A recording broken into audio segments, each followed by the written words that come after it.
Magandang umaga mga kapatid, mga kaibigan. Tandaan po natin, once po sabi ng Bible sa Hebrews 9:27, "And as it is appointed unto man once to die, but after this the judgment."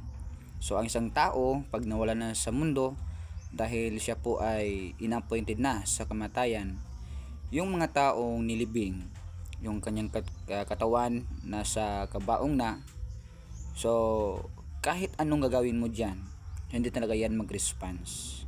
Kaya nga sinabi sa Bible sa 2 Corinthians chapter 6 verse 2, "Now is the day of salvation." So hanggang buhay pa ang isang tao, ang may pag-asa na makatanggap siya sa kaligtasan ng tao. Okay, maligtas siya.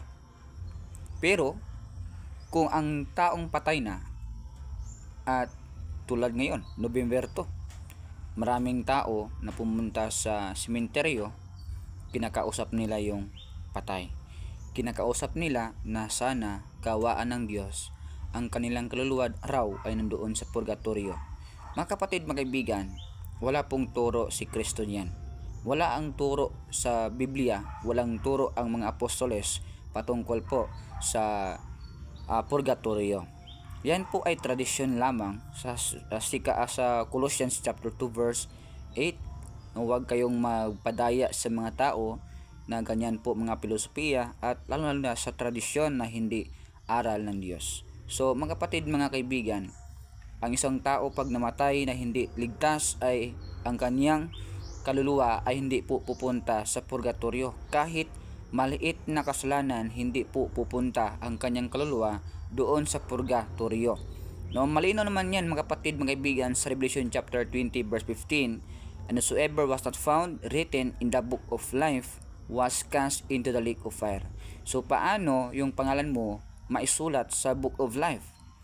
Kailangan mong maligtas. Kailangan mong makatanggap ni Jesus Christ bilang tagapagligtas ng iyong kaluluwa ngayon. Kaya nga sabi ng Bible in Revelation chapter 21 verse 27, kahit pagsisinungaling lang ay maaari na talaga na ang iyong kaluluwa ay hindi magkapasok sa langit. At ang magkapasok sa langit, yun lang ang naisulat ang kanilang names sa Book of Life. So mga kapatid, mga kaibigan, hindi po totoo ang purgatorio, at yung mga taong namatay na hindi ligtas ay hindi po napupunta sa purgatorio. Sila po ay napupunta sa impyerno. Dahil sabi ng Bible, pag ang tao ay hindi ligtas, automatic po yan sa impyerno. Kaya nga sabi ng Bible in John 3:16, "For God so loved the world that He gave His only begotten Son, that whosoever believeth in Him should not perish but have everlasting life." So malinaw na ang isang tao pag hindi nakatanggap ni Kristo, wala po siyang buhay na walang hanggan. At sabi ng John chapter 3 verse 18, siya po ay hinuhukman or ginajudge na pupunta talaga sa impyerno ang isang tao pag hindi siya ligtas. Pero kung ikaw ay nakatanggap na sa kaligtasan, ay hindi na ikaw mapapahamak. Romans chapter 8 verse 1.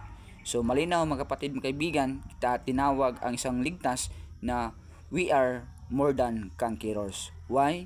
Because ligtas ka na, no? Hindi ka nakikipagdigma. Pero kung ikaw ay ligtas na, hindi na pupunta ang iyong kaluluwa sa impyerno.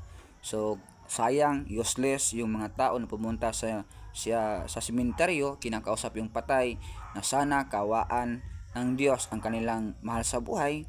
Ngunit po kapatid, hindi na po iyan matutulungan ng Diyos, dahil once ang tao napunta sa impyerno, wala na pong exit, no? At hindi po biblical ang purgatorio.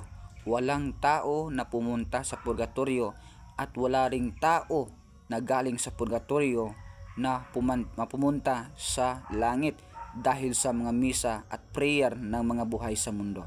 So huwag magpaloko sa mga tao, lalo na sa nagtuturo ng tradisyon. Maraming salamat and God bless.